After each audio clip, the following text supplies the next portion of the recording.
औज़ुबिल्लाहिमिनश्शैतानिर्रजीम बिस्मिल्लाहिर्रहमानिर्रहीम। अस्सलामु अलैकुम। माई सेल्फ हाफिज़ तहसीनुल हसन। आज के लेक्चर में हम शुरू करेंगे चैप्टर नंबर 2 को।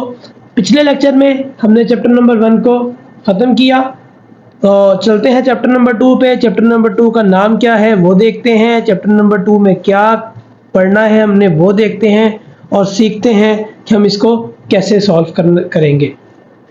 तो चलते हैं चैप्टर नंबर 2 पे। तो चैप्टर नंबर 1 था हमारे पास क्वाड्रेटिक इक्वेशंस के बारे में, और चैप्टर नंबर 2 भी क्वाड्रेटिक इक्वेशंस के बारे में ही है, मगर इसका नाम कुछ इस तरह है कि थ्योरी ऑफ क्वाड्रेटिक इक्वेशंस, यानी क्वाड्रेटिक इक्वेशंस की थ्योरी को हमने पढ़ना है। तो चलते हैं सबसे पहले टॉपिक पे। तो सबसे पहले हमारे पास यहाँ पे एक टॉपिक है, nature of roots of quadratic equation. अब अगर हम बात करें रूट्स की, तो सबसे पहली बात कि रूट्स क्या होते हैं ये सीखते हैं। रूट्स के बाद इनकी नेचर क्या होती है, कैसे फाइंड करते हैं ये सीखेंगे। तो सबसे पहले बात करते हैं रूट्स की। जब भी हम क्वाड्रेटिक इक्वेशन को सॉल्व करते हैं तो हमारे पास दो वैल्यूज आती हैं, जैसा कि हमने कहा था x is equal to 5 and x is equal to 3। हमने ये दो वैल्यूज फाइंड की थी और इन दोनों को हमने इस तरह सॉल्यूशन सेट की फॉर्म में लिखा था। तो ये जो दो हमारे पास वैल्यूज आई हैं इनको हम नाम देते हैं रूट्स का। तो ये हमारे पास है रूट्स। एक इक्वेशन, क्वाड्रेटिक इक्वेशन के दो रूट्स निकाले थे हमने सॉल्व करके। तो अब हम बात करते हैं nature of root of equation की। तो रूट्स हमें पता चल गया कि रूट्स क्या होते हैं। जो हमारे पास क्वाड्रेटिक इक्वेशन की वैल्यूज निकलती हैं, आंसर्स निकलते हैं एक्स के, उसे हम कहते हैं रूट्स। तो अगर हम बात करें तो जब भी हम इक्वेशन को सॉल्व करते हैं तो हमारे पास डिफरेंट रूट्स आते हैं, डिफरेंट तरह के रूट्स आते हैं। उसमें अगर हम बात करें तो पॉजिटिव भी थे, नेगेटिव भी थे, और डिफरेंट रूट से डिफरेंट उनकी नेचर थी, रियल भी थे, कॉम्प्लेक्स भी थे। तो इसके अंदर हम ये सीखेंगे कि हमने उनकी नेचर को कैसे फाइंड करना है। तो एक तो तरीका ये था, हम इक्वेशन को सॉल्व करते थे और दो रूट्स निकलते थे, फिर हम बताते थे। इसके अंदर हम ये सीखेंगे कि हमने जब भी रूट्स निकालने हैं, रूट्स को निकाले बगैर हम नेचर को कैसे डिस्क्राइब करते हैं, कैसे बता सकते हैं। तो इसके लिए हमें डिस्क्रिमिनेंट चाहिए होता है।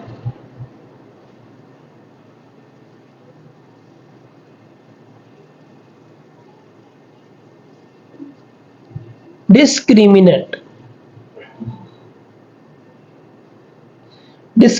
को इस तरह लिखते हैं और इसका फॉर्मूला होता है B square minus 4ac।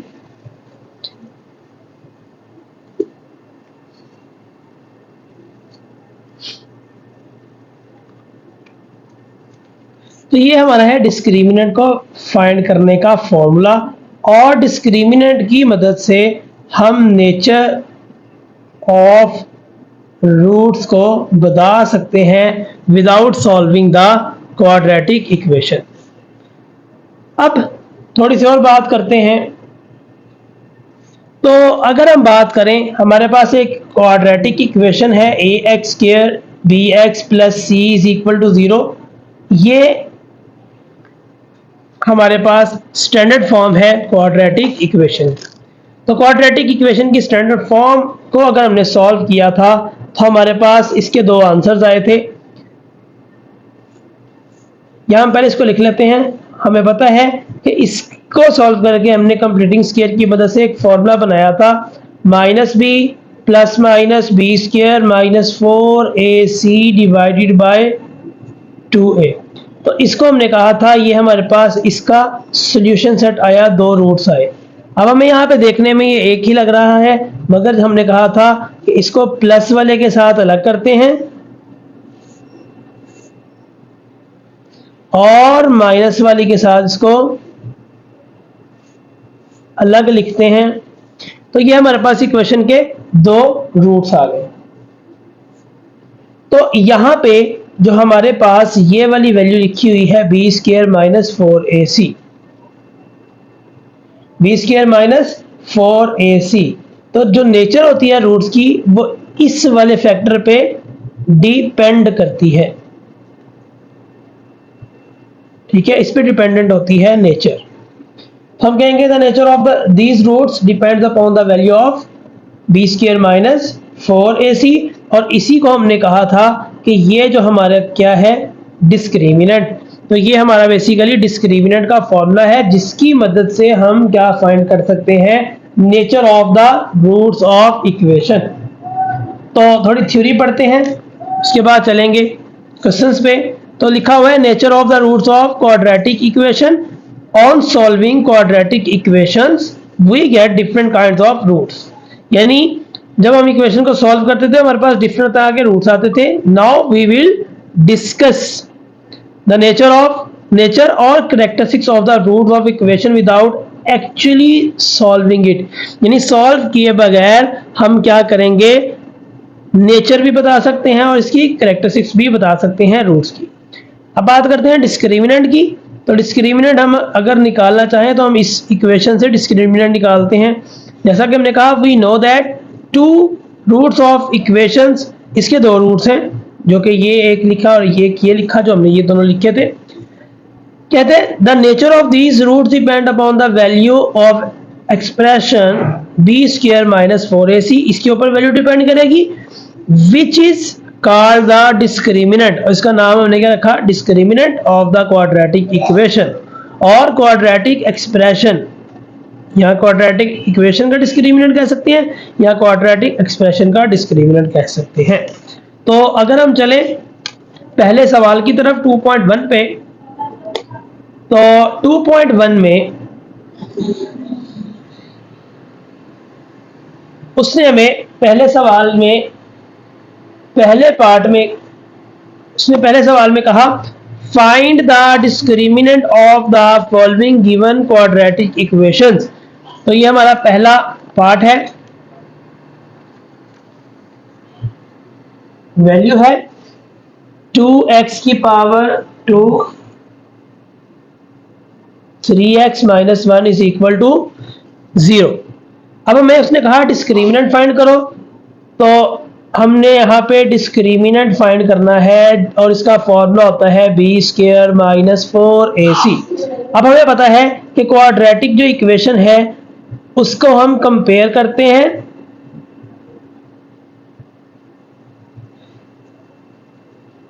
Standard form से, और वो है ax square bx plus c is equal to 0। तो a की वैल्यू आ गई 2, b की वैल्यू आ गई 3 और c की वैल्यू आ गई -1। हमें डिस्क्रिमिनेंट फाइंड करना है तो यहां पे लिखेंगे b स्क्वायर माइनस 4ac। तो b की वैल्यू कितनी है 3 का स्क्वायर, a की वैल्यू 2 है और c की वैल्यू -1 है। तो 3 का स्क्वायर 9 होता है, माइनस माइनस प्लस 4 2 आर 8, ये हमारे पास आ जाएगा 9 प्लस 8 17। तो ये हमने क्या फाइंड कर लिया डिस्क्रिमिनेंट। तो ये था हमारा पहला क्वेश्चन और इसका पहला पार्ट। सेकंड पार्ट भी सेम एज इट इज, सिर्फ डिस्क्रिमिनेंट फाइंड करना है।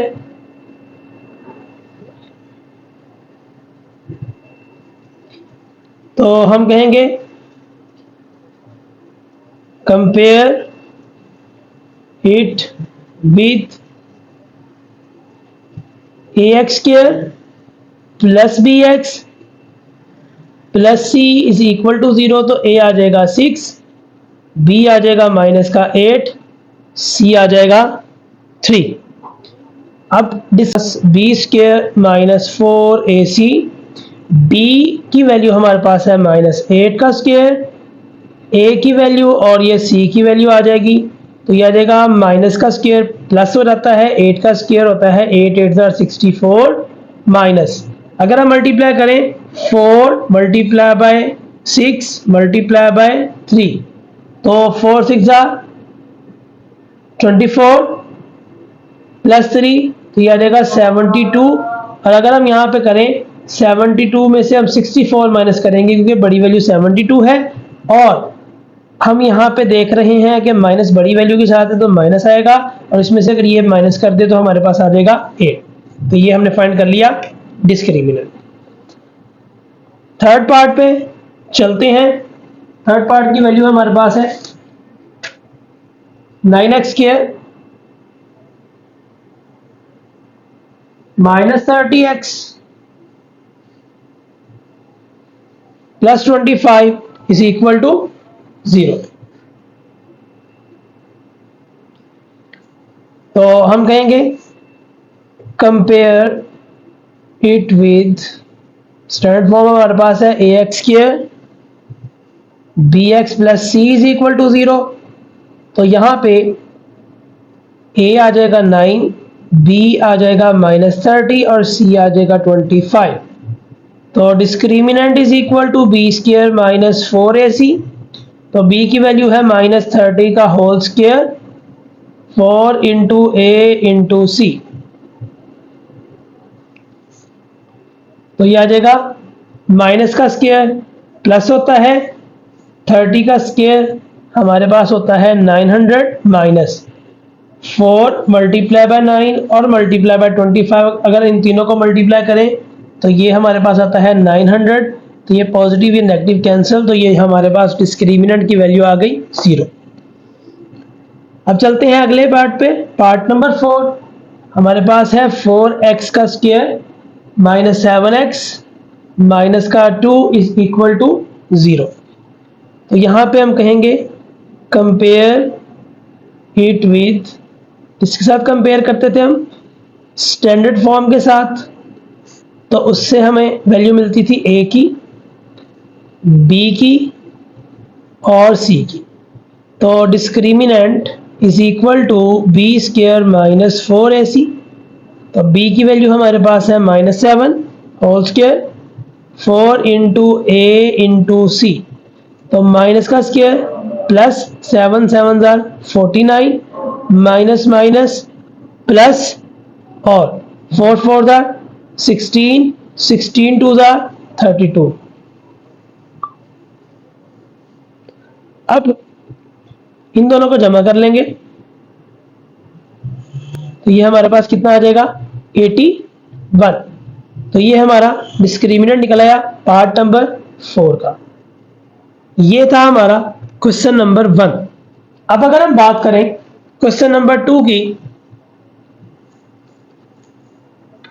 तो क्वेश्चन नंबर 2 में उसने कहा find the nature of the roots of following given quadratic equation and verify the result by solving the equations. अब अगर हम बात करें नेचर की,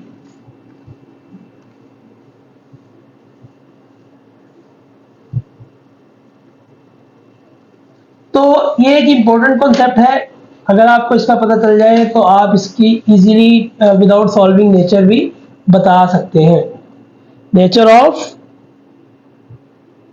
रूट्स ऑफ क्वाड्रेटिक इक्वेशन। अब इसके लिए कुछ इंपॉर्टेंट बातें याद रखिएगा।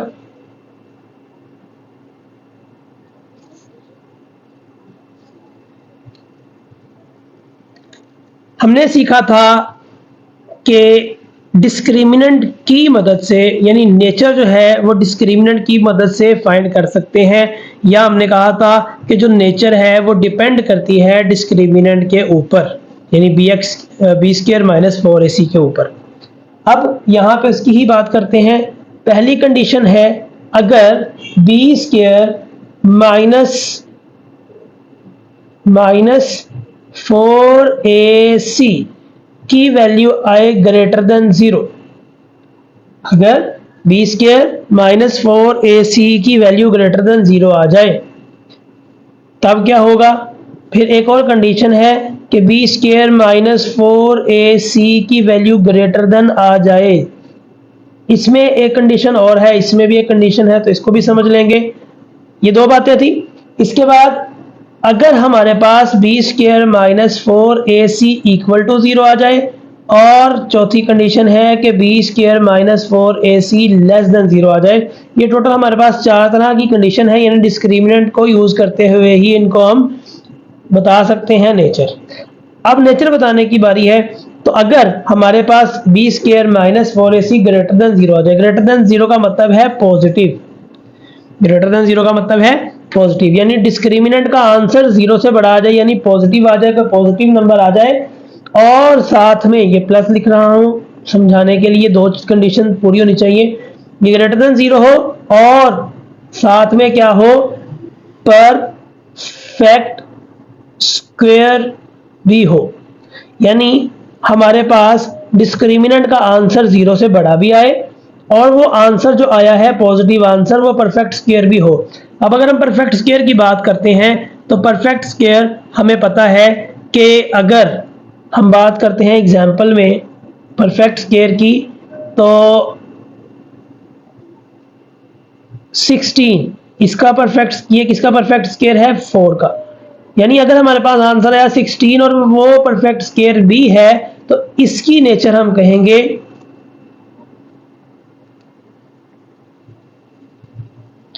कि रूट्स हमारे हैं रियल एंड अनइक्वल। यानी अगर हमारे पास बी स्क्वायर माइनस 4ac की वैल्यू पॉजिटिव भी आए और परफेक्ट स्क्वायर भी हो, तो ये उसकी नेचर है, रियल एंड अनइक्वल। अब अगर हम बात करते हैं B square minus 4ac greater than 0, तो इसका मतलब है वैल्यू यहां भी क्या आएगी, पॉजिटिव, और इसके अंदर ये दोनों सेम ही है, पहला और दूसरा। फर्क क्या है, अगर परफेक्ट स्क्वायर आए तो रूट ये होंगे, अगर perfect square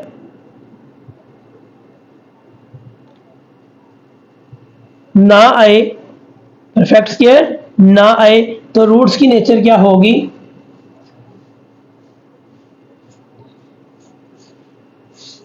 irrational and unequal. इसको रैशनल भी कह सकते हैं। ये हमारे पास रैशनल होता है बेसिकली, रैशनल और रियल, और ये इररेशनल और रियल और अनइक्वल। अगर हमारे पास डिस्क्रिमिनेंट का आंसर आ जाए 0 के बराबर, अगर हमारे पास b square minus 4ac equal to 0 हो, तो इसका मतलब है इसकी नेचर कैसे लिखेंगे, हम कहेंगे इसके रूट्स रैशनल हैं और इक्वल हैं। और अगर हमारा आंसर लेस देन 0 आ जाए, यानी आंसर हमारा नेगेटिव आ जाए, यानी नंबर यहाँ पे नेगेटिव हो, तो हम कहेंगे कि इसकी नेचर क्या है, कॉम्प्लेक्स, या इसका नाम है इमेजिनरी। तो ये हमने डिस्कस किए कि नेचर को कैसे फाइंड करते हैं डिस्क्रिमिनेंट की मदद से। तो चलते हैं क्वेश्चन नंबर 2 पे, और क्वेश्चन नंबर 2 को सॉल्व करके देखते हैं कि हम जो हमने ये बातें की हैं इसको हमने कैसे अप्लाई करना है। क्वेश्चन नंबर 2 में उसने हमें कहा था कि नेचर बताओ और साथ में इसको वेरीफाई भी करो। हम पहली बात नेचर बताने लगे हैं। क्वेश्चन नंबर 2 का पार्ट नंबर 1 है हमारे पास x square minus 23x plus 120 is equal to 0। तो याद रखिएगा, अगर हमें वो कहता है कि नेचर बताओ, तब भी हमें डिस्क्रिमिनेंट फाइंड करना पड़ेगा। अगर हमें वो कहता है डिस्क्रिमिनेंट फाइंड करके दो, तब भी हमें डिस्क्रिमिनेंट फाइंड करना पड़ेगा। यानी जो क्वेश्चन की रिक्वायरमेंट है उसके अकॉर्डिंग ही हमें सॉल्व करना पड़ेगा। अगर हमें वो डिस्क्रिमिनेंट खाली पूछता है तो फिर हमें नेचर बताने की जरूरत नहीं है। कंपेयर करना है इसके साथ, तो ये a की वैल्यू आ जाएगी 1, b की वैल्यू आ जाएगी -23 और c की वैल्यू आ जाएगी 120। अब हमें यहाँ पे डिस्क्रिमिनेंट चाहिए, हम कहेंगे b स्क्वायर माइनस 4ac।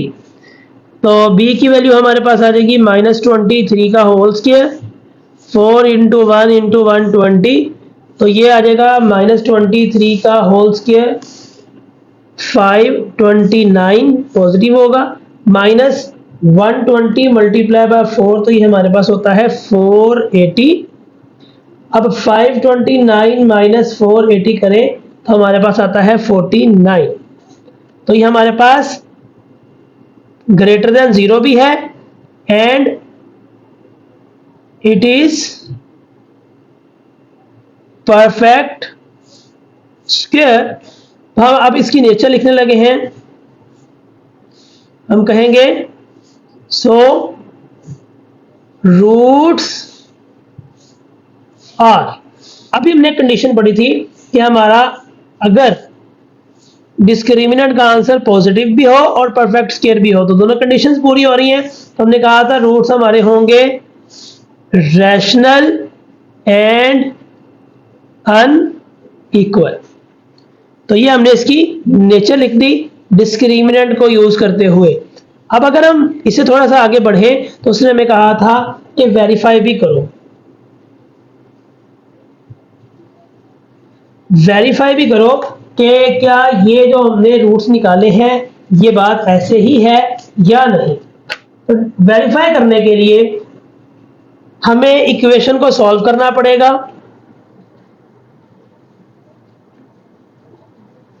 तो यहां पे हमने फॉर्मूला लगा दिया, डिवाइडेड बाय 2a। तो यहाँ पे ABC हमें पहले ही पता है तो b की वैल्यू आ गई -23 प्लस माइनस -23 का whole square -4 into a into C divided by 2 into a। तो अब हम इसको सॉल्व करेंगे तो ये हमारे पास आ जाएगा प्लस का 23 का होल स्क्वायर हमारे पास होता है 529। इन दोनों को मल्टीप्लाई करेंगे तो आ जाएगा 480, 2 1 2।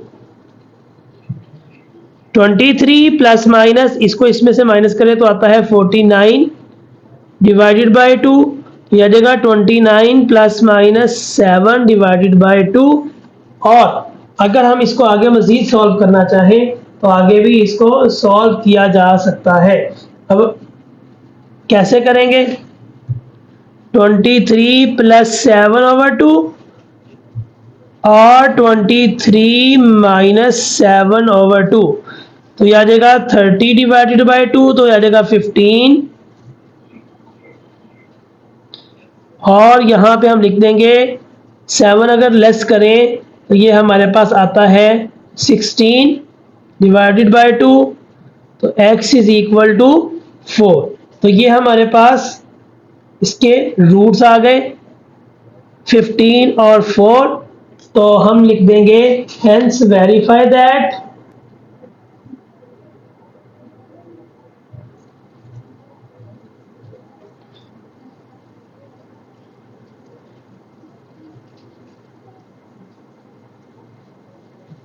roots are rational and real and unequal. तो ये था हमारा 2 क्वेश्चन का पार्ट नंबर 1। अब हम चलते हैं पार्ट नंबर 2 पे और पार्ट नंबर 2 को भी सॉल्व करते हैं। तो पार्ट नंबर 2 है हमारे पास 2x square 3x plus 7 is equal to 0।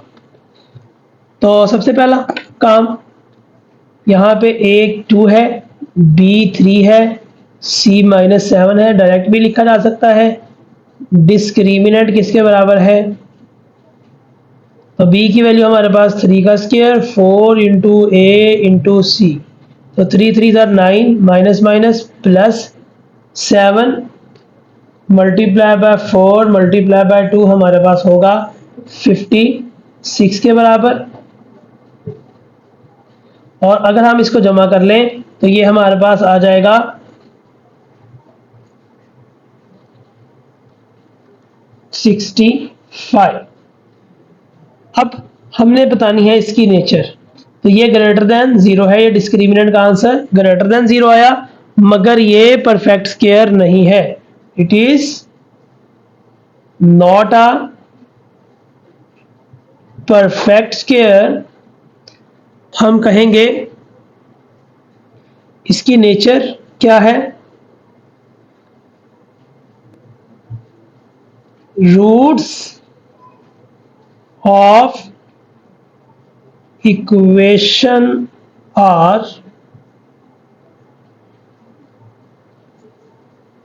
irrational and unequal। अब हमने इसकी करनी है वेरिफिकेशन, तो वेरीफाई करेंगे तो 2x square 3x plus 7 is equal to 0। तो यहाँ पे a 2 है, b 3 है और c 7 है। तो फॉर्मूला यूज करेंगे x is equal to minus B plus minus B square minus 4ac divided by 2a। तो minus B plus minus B की वैल्यू, a की वैल्यू 2 है और c की वैल्यू है हमारे पास 7 divided by 2 into a।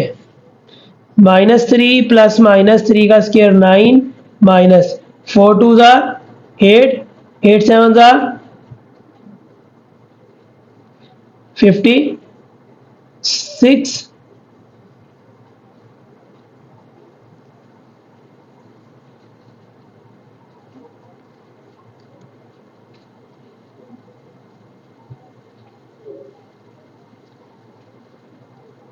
To to ज़ा 4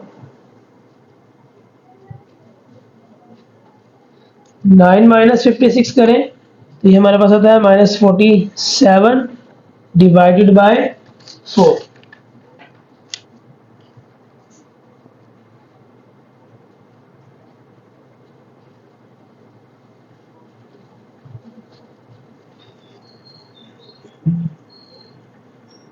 सो ये क्वेश्चन के अंदर हमने यहाँ पे वैल्यू थोड़ी सी चेंज कर दी है, हमारे पास पॉजिटिव नहीं है, नेगेटिव नहीं है, पॉजिटिव है। तो जब ये आंसर आएगा नेगेटिव में तो ये हमारे पास कुछ इस तरह आ जाएगा 9 माइनस 56, तो ये आ जाएगा माइनस का 47 और ये लेस देन 0 है तो ये लाइन भी नहीं लिखी जाएगी, इसको करेक्ट कर ले। तो रूट्स ऑफ इक्वेशंस आर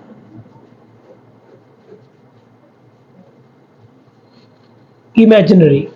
तो ये हमने देखा कि जब हमने इसको सॉल्व किया तो स्क्वायर रूट के नीचे ये वैल्यू आ गई, तो हम कहेंगे hence verify that roots are imaginary. तो इसके चलते हैं थर्ड पार्ट पे और थर्ड पार्ट को सॉल्व करते हैं। तो 16x स्क्वायर माइनस का 24x प्लस का 9 इज इक्वल टू 0। तो अब हम इसको लिखेंगे, a की वैल्यू ये है, b है हमारे पास माइनस 24 और c हमारे पास है 9। तो डिस्क्रिमिनेंट की वैल्यू फाइंड करने के लिए फॉर्मूला है B square minus 4ac, b की वैल्यू है माइनस 24 4 इंटू ए इंटू सी। तो 24 का स्क्वायर हमारे पास होता है 576 माइनस 4 मल्टीप्लाई बाय 16 और मल्टीप्लाई बाय 9, अगर हम तीनों को मल्टीप्लाई करें तो ये हमारे पास आता है 576। तो ये कैंसिल, तो ये हमारे पास आ जाएगा 0।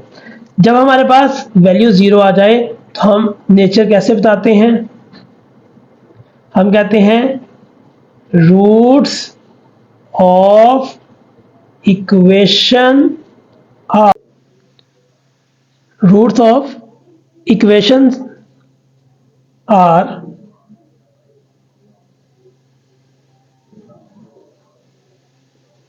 इक्वल। अब हमने इसकी करनी है वेरिफिकेशन। अब हमने इसको करना है वेरीफाई। वेरिफिकेशन हम जब करते हैं तो हम इक्वेशन को पकड़ते हैं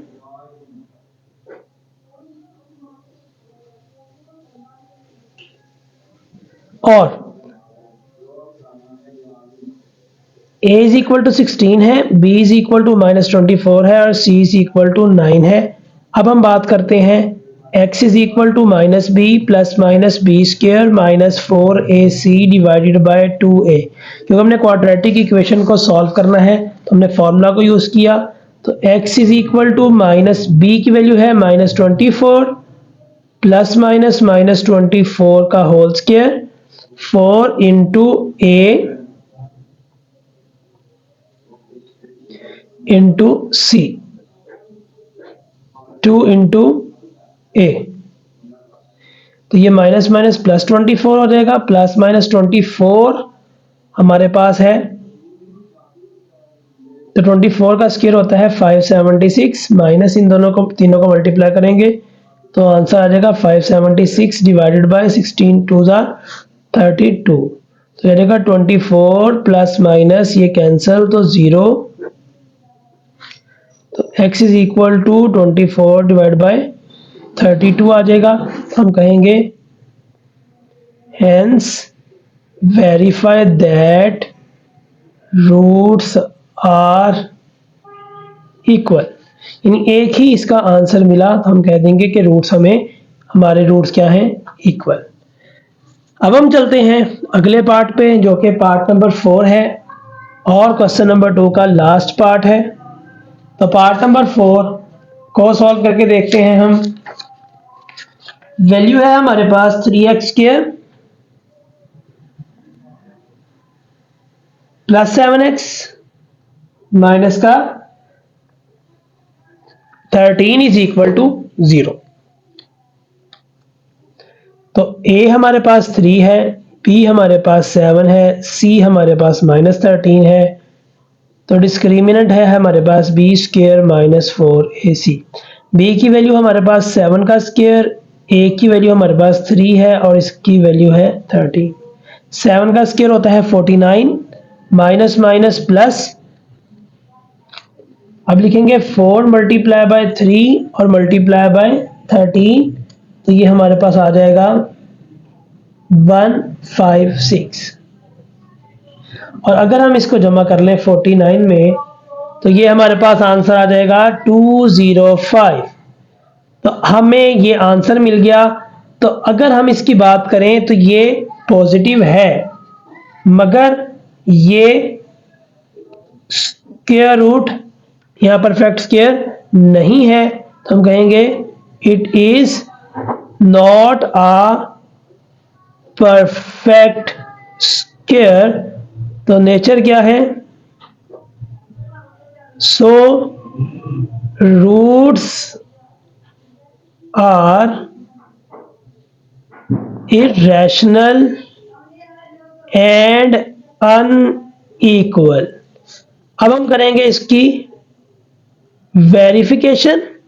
तो वेरिफिकेशन के अंदर हमें पता है कि हम इक्वेशन को सॉल्व करते हैं। इक्वेशन को हम करेंगे सॉल्व। तो यहाँ पे 3x square minus plus 7x minus 13 is equal to 0। तो ये हमारे पास x is equal to -b plus -b square -4ac divided by 2a। तो वैल्यू पुट करेंगे, b की वैल्यू हमारे पास है 7 और 7 का स्क्वायर 4 इंटू a की वैल्यू 3 है और c की वैल्यू -13 और 2 इंटू a की वैल्यू हमारे पास है 3। तो इसको हम सॉल्व करते हैं तो ये आ जाएगा x is equal to -7 plus -49 और माइनस माइनस प्लस 156। तो डिवाइडेड बाय 2 3 ज़ा 6 ये रहेगा -7 प्लस माइनस 205 डिवाइडेड बाय 6। तो ये आगे और सॉल्व नहीं होगा। तो इसकी अगर हम बात करें तो रूट्स हमारे पास क्या हैं, इररेशनल और अनइक्वल। तो हम कहेंगे सो या hence verify that roots are irrational and unequal. तो ये था हमारे पास क्वेश्चन नंबर 2 का पार्ट नंबर 4। आज के लेक्चर में सिर्फ इतना ही। इंशाल्लाह मिलते हैं अगले लेक्चर में नेक्स्ट क्वेश्चंस के साथ। तब तक के लिए अल्लाह हाफिज।